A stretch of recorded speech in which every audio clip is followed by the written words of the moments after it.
तो अगर मैं तुम्हारे सामने कहूँ कि रिलेशनशिप, इस वर्ड से तुम्हारे दिमाग पे क्या चल रहा है? निब्बा निब्बी वाला रिलेशन? ये क्या है?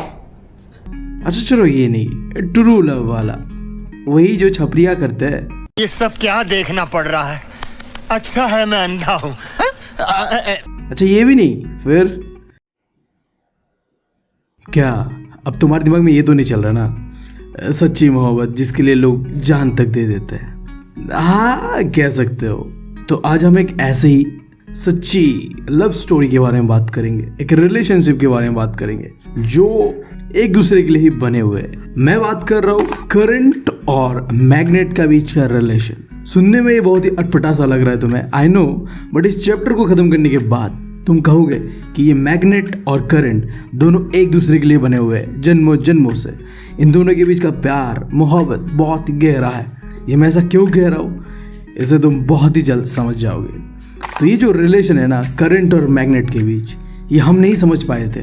सबसे पहले समझा था इसे इन चच्चा ने, जिनका नाम है हैंस क्रिश्चियन ऑस्ट्रेट। तो बेसिकली इन्होंने देखा क्या कि जब कोई वायर में करंट दोहराता हूँ ना तो उसके आसपास में एक मैग्नेटिक फील्ड बनता है। अब ये मैग्नेटिक फील्ड बनता है, ये उन्हें कैसे पता चला?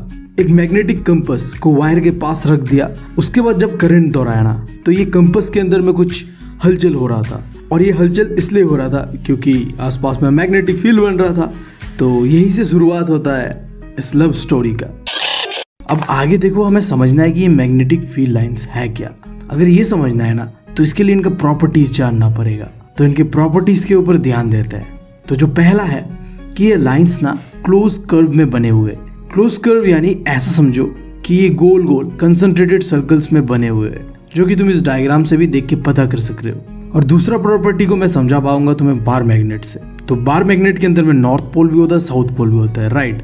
तो नॉर्थ पोल से मैग्नेटिक फील्ड लाइन जनरेट होता है, यानी कि वहां से शुरुआत होता है, फिर ये गोल घूमते घूमते साउथ पोल में जाके खत्म हो जाता है। और ऐसे ही ये गोल गोल रिपीटेड वे में घूमता रहता है। जनरेट होता है फिर खत्म हो जाता है, जनरेट होता है फिर खत्म हो जाता है। इसीलिए तो ये सर्कल शेप का दिखता है हमें, है कि नहीं। इसके बाद जो तीसरा प्रॉपर्टी है कि मैग्नेटिक फील्ड लाइंस एक दूसरे को इंटरसेक्ट नहीं करते, यानी कि काटते नहीं है। जैसे हम एक दूसरे का मौका मिलते ही काट देते हैं, ऐसा मैग्नेट्स नहीं करते। वो अपने ही डायरेक्शन पे घूमता रहता है, इन्हें एक दूसरे से कोई मतलब नहीं रहता। काश हम इंसान भी ऐसे ही होते हैं। छोड़ो यार। फिर ये मैग्नेटिक फील्ड लाइंस पोल के आसपास ना भीड़ भाड़ में रहता है, यानी कि नॉर्थ पोल और साउथ पोल दोनों ही जगह ये स्ट्रांग रहता है। और जैसे जैसे ये पोल से दूर जाता है मैग्नेटिक फील्ड लाइंस वीक होता है, वहीं पे पोल के आसपास ये जमा हुआ होता है, इकट्ठा होता है। अब इसके बाद तुम्हें थोड़ा बहुत आइडिया तो हो ही गया होगा कि मैग्नेटिक फील्ड लाइंस है क्या।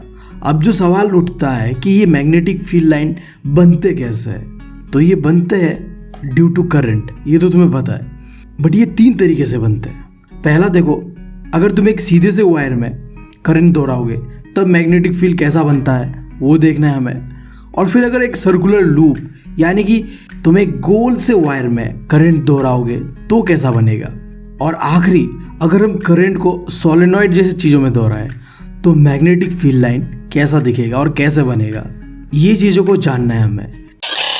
बट इन सारी चीज़ों से पहले तुम्हें जानना पड़ेगा कि राइट हैंड थंब रूल क्या है।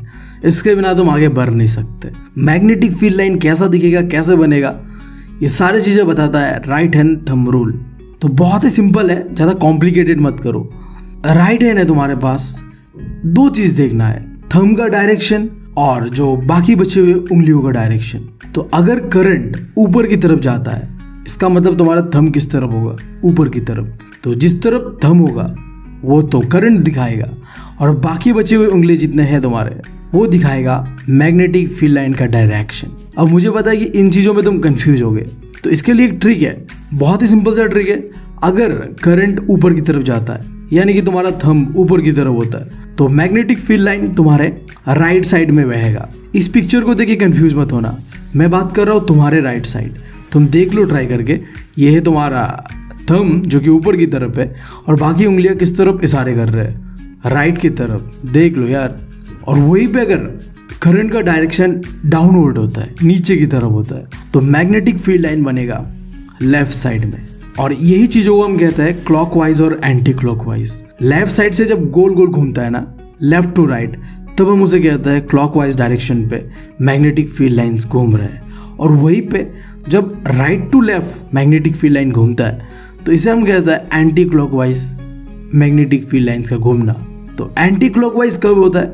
जब ऊपर की तरफ जाता है करंट। और क्लॉकवाइज कब होता है? जब डाउनवर्ड जाता है करंट। तो आई गेस अब तुम लोगों को डायरेक्शन को लेके कॉन्सेप्ट क्लियर है। तो अब हम देखते हैं कि कैसा बनेगा मैग्नेटिक फील्ड अगर हम एक करंट को सीधे से वायर से पास कराएंगे। तो ये है तुम्हारा वायर, तो अपवर्ड की तरफ जा रहा है करंट, मतलब ऊपर की तरफ जा रहा है करंट। तो अब बताओ, अगर करंट ऊपर की तरफ जा रहा है तो मैग्नेटिक फील्ड लाइन का डायरेक्शन किधर होगा? तुम्हारे राइट हैंड साइड में, ठीक है। तो यहाँ में एक एरो डाल दो और ऐसे घुमाओ। देखो कितना आसान था। अब देखो तुम्हें सिर्फ डायग्राम एक्सप्लेनेशन नहीं करना है, इन्हें डिटेल में बताना है। तो एक एक चीज़ डिटेल में देखते हैं। पहला चीज़, मैग्नेटिक फील्ड लाइन कैसा होता है? कंसंट्रेटेड सर्कल्स में होता है जब हम स्ट्रेट वायर से करंट को पास करते हैं। दूसरा चीज़, मैग्नेटिक फील्ड लाइंस का डायरेक्शन किसके ऊपर डिपेंड करता है? राइट हैंड थंब रूल के ऊपर। और तीसरा चीज़, सर्कल जो होता है छोटा होता है वायर के आसपास। देखो जैसे जैसे वायर से दूर जा रहा है सर्कल बड़ा होते जा रहा है। और उसके बाद जो मैग्नीट्यूड होता है ना मैग्नेटिक फील्ड का, वो बढ़ता है अगर करंट ज़्यादा दोगे तुम। ये चीज़ ये कहना चाह रहा है कि तुम जितना करंट उस वायर से पास करोगे ना, मैग्नेटिक फील्ड लाइन उतना ही स्ट्रांग होगा। और उसका उल्टा भी एकदम वही है, तुम अगर करंट कम पास करोगे उस वायर के अंदर से तो मैग्नेटिक फील्ड लाइन का जो स्ट्रेंथ है ना वो भी कम जाएगा। अब तुम जान लो कि मैग्नेटिक फील्ड लाइन कैसा दिखेगा अगर तुम करंट को पास करते हो एक सर्कुलर वायर में। एक सीधा वायर ऐसे गोल करो और गोल करने के बाद उस पर करंट दोहराओ और उसके बाद देखो कि मैग्नेटिक फील्ड लाइन कैसा बन रहा है। और इसी को हम कहते हैं सर्कुलर लूप में करंट को दोहराना और फिर मैग्नेटिक फील्ड को पता करना। तो सबसे पहला चीज़, जब तुम ऐसा करोगे ना तो magnetic field line concentrated circles के रूप में तुम्हें दिखेगा every point of the wire. अब ये लास्ट वाला लाइन देखा तुमने, every point of the wire, ये क्या कहना चाह रहा है? तुम्हें पता है ये एक सीधा वायर था इसे हमने गोल कर दिया है। तो हम मान सकते हैं कि ये सीधा वायर ही है, बस हमने इसे गोल कर दिया है। ये हमारा व्यू पॉइंट है कि हम कैसे सोच रहे हैं इसे।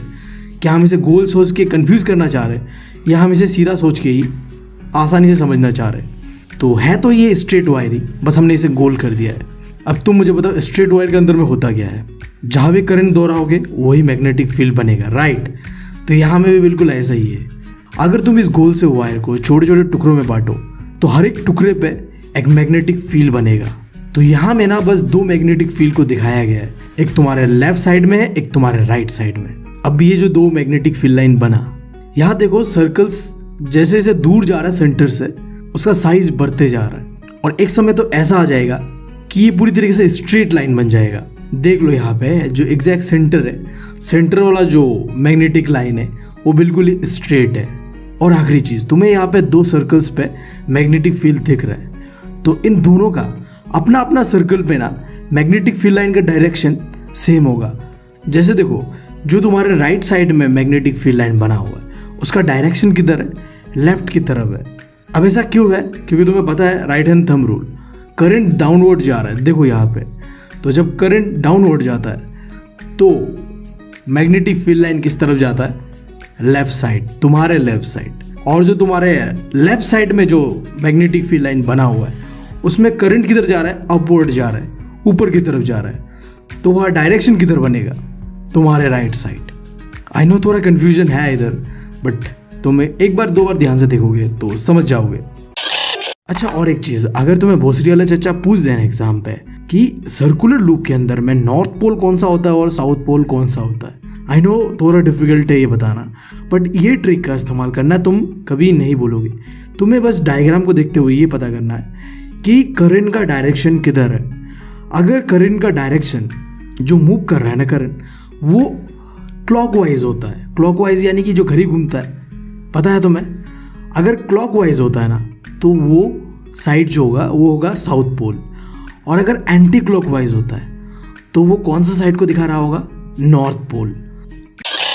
अब तुम जान लो कि मैग्नेटिक फील्ड लाइन कैसा दिखेगा सोलेनॉइड के अंदर में। देखो पहले जान लो कि सोलेनॉइड है क्या। अभी हमने पढ़ा लूप, सर्कुलर लूप, जहां हम एक स्ट्रेट वायर को गोल कर रहे थे। अब सोलेनॉइड क्या है? ये एक बार गोल किया, ऐसे ही जब हम एक के बाद एक कई सारे लूप बना देते हैं ना, उसे जोड़ देते हैं, तो वो होता है सोलेनॉइड। देख रहे हो तुम इस डायग्राम में भी कई सारे लूप्स मिलके एक सोलेनॉइड बन रहा है। तो इस डायग्राम को देख के ध्यान देने वाली बात ये है कि मैंने बताया था तुम लोगों को कि मैग्नेटिक फील्ड जनरेट कहाँ से होता है, नॉर्थ पोल से।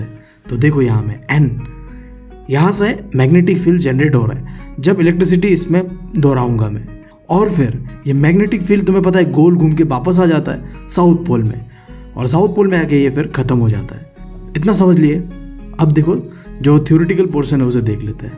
पहला चीज़ तो मैंने बताया तुम्हें, सोलेनॉइड क्या एक सर्कुलर कॉइल है जो कि वायर से बनाया जाता है, कॉपर वायर कोई भी हो सकता है, ठीक है। अब यहाँ जो दूसरा चीज़ है कि जब हम इलेक्ट्रिक करंट सोलेनॉइड के अंदर में फ्लो करते हैं तो ये जो सोलेनॉइड है ना, ये बिल्कुल ही बार मैग्नेट जैसा रिएक्ट कर रहा होता है। इसका मतलब क्या है कि जैसा मैग्नेटिक फील्ड बार मैग्नेट के अंदर में बनता है वैसा ही बिल्कुल बनता है सोलेनॉइड के अंदर में। थोड़ा पहले मैंने तुम्हें बताया अभी ये चीज़, नॉर्थ पोल से मैग्नेटिक फील्ड निकलेगा और साउथ पोल में आके ये ख़त्म हो जाएगा, और ऐसे ही करके ये कई सारे मैग्नेटिक फील्ड क्रिएट करेगा। और यहाँ देखो मैग्नेटिक फील्ड लाइंस ना सोलेनॉइड के अंदर में ना गोल नहीं होता है, वहाँ पैरेलल होता है, सीधा सीधा चल रहा होता है, ठीक है। और अंदर के जो मैग्नेटिक फील्ड्स है ना, उनका जो स्ट्रेंथ है, मतलब पावर जो है, वो सब बराबर रहता है, क्योंकि ये पैरेलली चल रहे हैं तो इनमें कोई डिफरेंस हमें देखने नहीं मिलता है, सबके सबका स्ट्रेंथ सेम होता है। अच्छा तुम्हें ये पता है क्या, अगर तुम इस सोलेनॉइड के अंदर में एक मेटल रख दो ना और फिर इसके अंदर में करंट दोहराओ, तो जो मैग्नेटिक फील्ड बनेगा ना सोलेनॉइड का, इससे ये जो मेटल है ना, ये भी एक मैग्नेट में कन्वर्ट हो जाएगा। तो एग्जाम्पल के लिए मैंने यहाँ एक आयरन लिया और इस आयरन को मैंने सोलेनॉइड के अंदर डाल दिया, और डालने के बाद जब मैंने इसमें करंट दोहराया तो ये जो आयरन का टुकड़ा है ये एक मैग्नेट में कन्वर्ट हो गया, और इसी को कहता है इलेक्ट्रोमैग्नेट। बहुत ही सिंपली बताओ तो तुमने इलेक्ट्रिसिटी से एक मैग्नेट बनाया। तो यहाँ आने के बाद लगभग हमारा आधा चैप्टर कंप्लीट हो चुका है। अब तक जो हमने पढ़ा कि कैसे करंट कोई भी अगर तुम वायर के अंदर से दोहराते हो तो कैसे मैग्नेटिक फील्ड बनता है और उसका कैसा डायरेक्शन रहता है, और कैसे हम मैग्नेटिक फील्ड लाइन का डायरेक्शन भी पता कर सकते हैं। एक लॉ भी था जिसका नाम है राइट हैंड थंब रूल।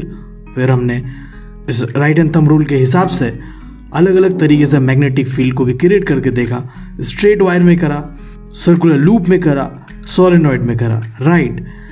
अब देखो एक बिल्कुल ही अनोखा कॉन्सेप्ट, अगर तुम दो मैग्नेट को लेते हो और फिर तुम उसमें करंट दोहराते हो ना, तो इससे एक फोर्स जनरेट होगा।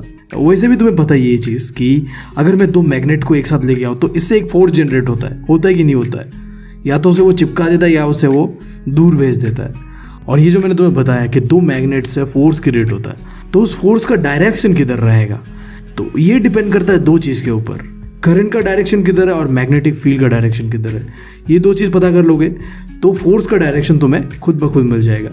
और ये तुम कैसे पता कर पाओगे, फ्लेमिंग्स लेफ्ट हैंड रूल से। देखो Fleming's left hand rule simple सा ये कहता है कि उंगलियों को कुछ इस तरीके से पकड़ो, पकड़ लिया, इसमें जो तुम्हारा थंब फिंगर होगा वो बताएगा डायरेक्शन ऑफ फोर्स, कि फोर्स किस तरफ लगेगा। और फोर्स किसके ऊपर डिपेंड करता है, मैग्नेटिक फील्ड का डायरेक्शन और करंट का डायरेक्शन। तो मैग्नेटिक फील्ड का डायरेक्शन बताएगा तुम्हें ये इंडेक्स फिंगर, और मिडिल फिंगर बताएगा तुम्हें करंट का डायरेक्शन। क्लियर है? 3 उंगलियों का इस्तेमाल करेंगे। इससे पहले बस हमने एक उंगली का इस्तेमाल किया था, बट यहाँ 3 उंगलियाँ हैं, तीनों का अलग अलग काम है। एक तुम्हें डायरेक्शन ऑफ फोर्स बताएगा जो कि ये थंब फिंगर, और इंडेक्स फिंगर बताएगा तुम्हें डायरेक्शन ऑफ मैग्नेटिक फील्ड, और मिडिल फिंगर बताएगा तुम्हें डायरेक्शन ऑफ करंट। तो यही जो चीज़ मैंने तुम्हें बताया ना, वो यहीं पे मैंने लिख के दिया है। अगर थ्योरेटिकली तुम्हें लिखने कहा जाए तो लिख देना। अब ये टॉपिक देखो, इलेक्ट्रिक मोटर, इसके अंदर में ये जो हमने अभी लेफ्ट हैंड थंब रूल पढ़ा है ना, इसका प्रैक्टिकली अप्लाई करके देखेंगे। 2 मिनट रुक जाओ, पहले ये देख लो कि इलेक्ट्रिक मोटर है क्या। तो इलेक्ट्रिक मोटर बेसिकली एक रोटेटिंग डिवाइस है जो कि घूमता है, और ये घूम के क्या करता है, इलेक्ट्रिक एनर्जी को मैकेनिकल एनर्जी में कन्वर्ट करता है। अब इसका काम कहाँ कहाँ आता है, इलेक्ट्रिक फैंस में, रेफ्रिजरेटर्स में, मिक्सचर्स, वॉशिंग मशीन्स और भी कई सारे चीज़। अब ये तो बेसिक्स था इलेक्ट्रिक मोटर का। अब यार तुम मुझे बताओ इलेक्ट्रिक मोटर स्टार्ट कैसे होता है? हाँ तुम ही बताओ।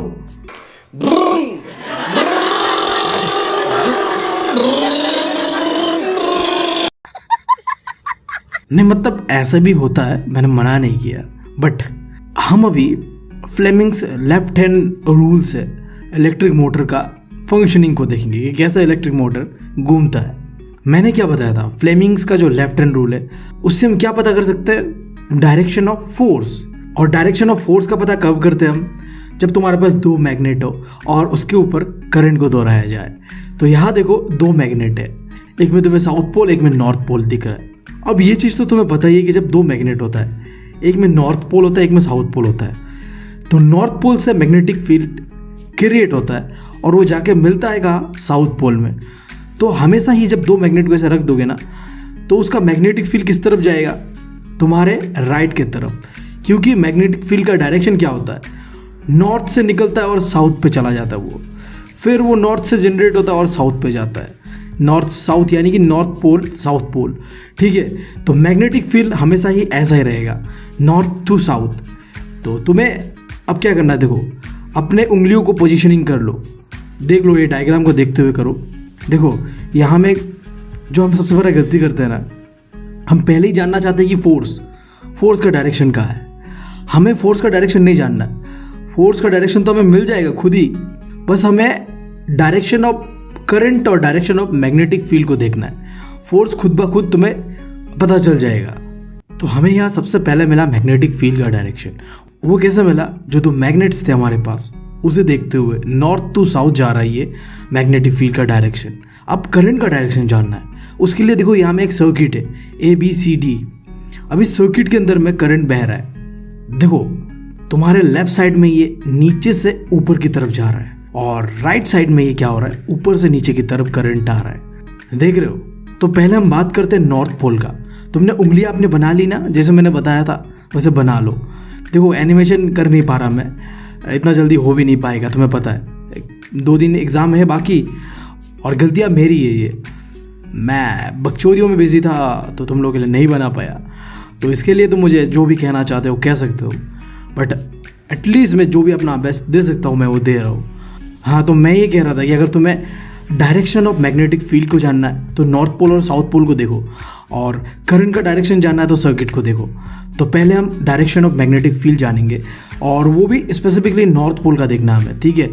तो नॉर्थ पोल में मैग्नेटिक फील्ड का डायरेक्शन कहाँ है, राइट की तरफ। और कौन सा उंगली से मैग्नेटिक फील्ड को दिखाया जाता है, इंडेक्स फिंगर। तो इंडेक्स फिंगर को बिल्कुल राइट की तरफ मोड़ लो। अब तुम्हें देखना है करंट कहाँ से कहाँ बह रहा है। तो हम क्योंकि लेफ्ट साइड का देख रहे हैं नॉर्थ पोल के आसपास का, तो नॉर्थ पोल में तुम ध्यान दो करंट ऊपर की तरफ जा रहा है। तो जो करंट वाला उंगली है ना उसे ऊपर कर दो। तो मैंने क्या किया, जिधर मैग्नेटिक फील्ड का डायरेक्शन है पहले उधर अपना इंडेक्स फिंगर को रखा, फिर मैंने मिडिल फिंगर को करंट के डायरेक्शन पे रखा।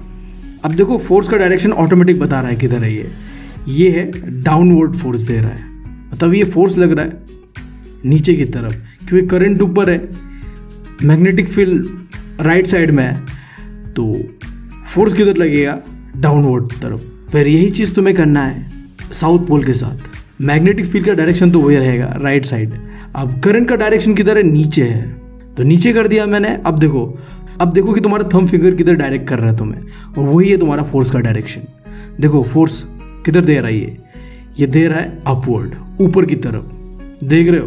तो ऐसे तुम पता कर सकते हो कि फोर्स का डायरेक्शन किधर होगा।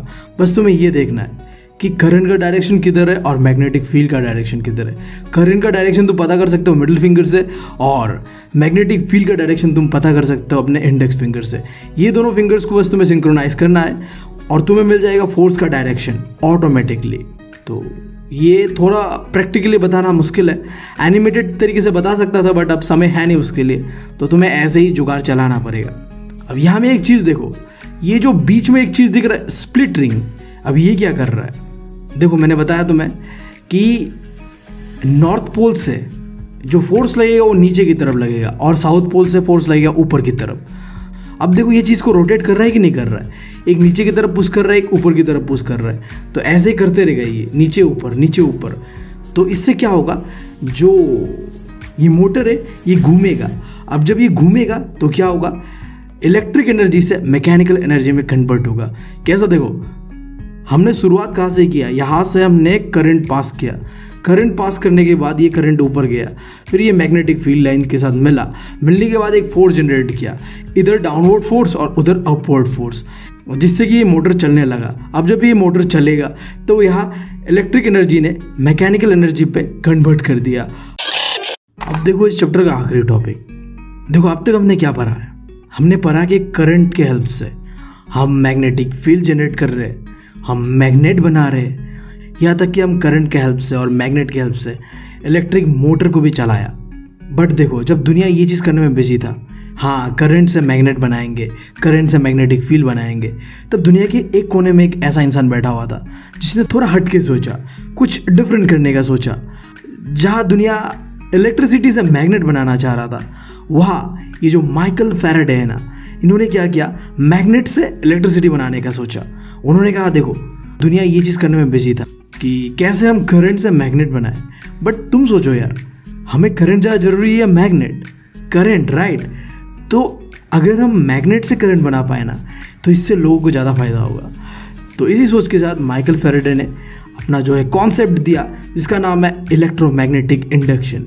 अब ये है क्या वो जान लो। माइकल फैराडे ने कहा देखो मैं इलेक्ट्रिसिटी प्रोड्यूस करूँगा एक सर्किट के अंदर में, बस मुझे एक चीज़ करना है, जो मैग्नेट होगा ना उसे मूव करूँगा। अब जब मैं मैग्नेट को मूव करूँगा तो इससे मैग्नेटिक फील्ड भी मूव होगा और इससे करंट बनेगा, जिस करंट का नाम होगा इंड्यूस करंट, और यही करंट प्रोड्यूस करेगा इलेक्ट्रिसिटी। और ये जो पूरा फिनोमेना है इसे कहता है इलेक्ट्रोमैग्नेटिक इंडक्शन, जहाँ में तुमने क्या किया, मैग्नेट को मूव करके इलेक्ट्रिसिटी प्रोड्यूस किया। अब देखो यहाँ में एक चीज़ जो कि तुम्हें पूछ भी सकता है एग्जाम में, इलेक्ट्रोमैग्नेटिक इंडक्शन में हमें चेंज करना होता है मैग्नेटिक फील्ड को, और मैग्नेटिक फील्ड को हम दो तरीके से चेंज कर सकते हैं। तुम्हारे पास पहला तरीका ये है कि तुम मैग्नेट को घुमाओ। जब तुम मैग्नेट को घुमाओगे तो इससे मैग्नेटिक फील्ड बढ़ेगा, कमेगा, और इससे जो इंड्यूस करंट है वो बनेगा। या फिर दूसरा चीज़ तुम ये कर सकते हो कि जो कंडक्टर में तुम मैग्नेट रखे हो ना, उस कंडक्टर को ही घुमा दो। उस कंडक्टर को भी घुमाओगे फिर भी क्या होगा, मैग्नेटिक फील्ड बढ़ेगा, कमेगा, और इससे भी इंड्यूस करंट प्रोड्यूस होगा। बट ये मूवमेंट इतना आसान नहीं है, थोड़ा कॉम्प्लिकेटेड है। जितना मैंने आसानी से तुम्हें बताया है इतना आसान है नहीं। तो इसे समझने के लिए तुम्हें समझना पड़ेगा फ्लेमिंग्स राइट हैंड रूल। बिल्कुल आसान है। देखो जैसे डायग्राम में दिया हुआ वैसे अपने उंगलियों को कर लो। करने के बाद जो मैं बता रहा हूँ उस चीज़ को याद रखना। यहाँ में ना थंब फिंगर क्या चीज़ को रिप्रेजेंट करेगा, मूवमेंट ऑफ कंडक्टर। कंडक्टर यानी कि जो भी चीज़ के ऊपर करंट तुम प्रोड्यूस करने वाले हो उसे तुम मूव करोगे तो उसका जो भी मूवमेंट होगा वो तुम्हारा थंब से पता कर सकते हो तुम। और मैग्नेटिक फील्ड का मूवमेंट को तुम पता कर सकते हो अपने इंडेक्स फिंगर से। और इंड्यूस करंट कहाँ प्रोड्यूस होगा वो तुम पता करोगे अपने मिडिल फिंगर से। देख रहे हो? तो यहाँ में भी सेम चीज़ है। जैसे हमने वहाँ पे फोर्स को निकालना था तो हमने दो चीज़ों का इस्तेमाल किया था, क्या, डायरेक्शन ऑफ करंट और डायरेक्शन ऑफ मैग्नेटिक फील्ड। तो यहाँ हमें चाहिए इंड्यूस करंट का डायरेक्शन, तो इसके लिए हम दो चीज़ का इस्तेमाल करेंगे, direction of movement in the conductor और डायरेक्शन ऑफ मैग्नेटिक फील्ड। जो चीज़ें मैंने यहाँ बताया फ्लेमिंग्स रूल के अंदर में, वो चीज़ें यहाँ लिखा हुआ, तुम चाहते हो तो एक बार पढ़ लेना। तो यहाँ में देखो दो मैग्नेट्स है, एक साउथ पोल है, एक नॉर्थ पोल दिख रहा है तुम्हें, और बीच में मैंने एक कंडक्टर को रखा है। तो मैंने क्या बताया कि इलेक्ट्रिसिटी प्रोड्यूस करने का दो तरीका है, या तो मैग्नेट को मूव करोगे या तो तुम कंडक्टर को मूव करोगे। तो चलो हम मानते हैं कि हम कंडक्टर को ही मूव करेंगे क्योंकि उसे मूव करना थोड़ा आसान रहता है। तो कंडक्टर का मूवमेंट कहाँ से डिटेक्ट होता है, थंब फिंगर से। और मैग्नेटिक फील्ड का डायरेक्शन को तुम कहाँ से पता कर सकते हो, अपने इंडेक्स फिंगर से। और जो कि तुम्हें देख के पता चल रहा है कि मैग्नेटिक फील्ड का जो डायरेक्शन होता है वो हमेशा नॉर्थ टू साउथ की तरफ जाता है। तो यहाँ में भी तुम्हें दिख रहा है नॉर्थ से साउथ जा रहा है ये। तो थंब फिंगर ऊपर जा रहा है क्योंकि तुम अपना जो है मूवमेंट कंडक्टर का तुम ऊपर नीचे करोगे, और जो मैग्नेटिक फील्ड का डायरेक्शन है वो जा रहा है तुम्हारे लेफ़्ट की तरफ। अब दोनों कर दिए ना, अब तुम्हें देखो पता चली जाएगा कि इंड्यूस करंट किस तरफ जा रहा है, बिल्कुल मेरे मुंह की तरफ, यानी कि तुम्हारे मुंह की तरफ, यानी कि स्क्रीन के ऊपर की तरफ। आई नो ये बहुत ही ज़्यादा डिफ़िकल्ट चीज़ है, स्पेशली तुम्हें बस डायग्राम्स के साथ समझाना तो बिल्कुल ही बेवकूफ़ी वाला चीज़ है, बट मेरे पास समय नहीं है, ठीक है। तो मैंने जितना सका अपने हिसाब से उतना मैंने तुम लोगों के लिए कर दिया है। आई होप तुम लोगों को समझ आया होगा। अगर इस वीडियो से तुम्हें थोड़ा भी हेल्प मिला तो चैनल को सब्सक्राइब कर लो, वीडियो को लाइक कर दो और वीडियो को दोस्तों के साथ शेयर करना तो भूलना मत। और एग्ज़ाम के लिए तुम लोग best of luck. Thank you, love you all.